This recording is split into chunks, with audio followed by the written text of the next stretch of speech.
राष्ट्रवादी काँग्रेस शरदचंद्र पवार पक्षाचे साताऱ्यातील उमेदवार शशिकांत शिंदे यांनी लोकसभा निवडणुकीसाठी अर्ज भरला। निवडणूक अधिकाऱ्यांकडे अर्ज दाखल करायला जाताना शशिकांत शिंदे यांनी मोठं शक्ती प्रदर्शन केलं। लोकसभा उमेदवारीसाठी अर्ज दाखल करताना शशिकांत शिंदे यांच्यासोबत स्वतः शरद पवार देखील उपस्थित होते। शिंदे यांनी सातारा लोकसभा मतदारसंघातून उमेदवारीचा अर्ज दाखल केल्यानंतर पक्षाचे अध्यक्ष शरद पवारांनी माध्यमांशी संवाद साधला। यावेळी सुनेत्रा पवार यांच्यावर केलेल्या वक्तव्यावर भाष्य केलं।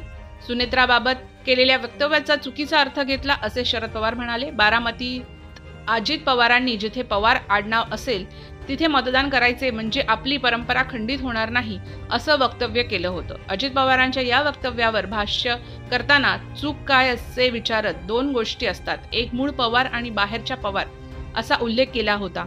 यावर प्रत्युत्तर देताना सुनेत्रा पवार या कमालीच्या भावूक झाल्या होत्या।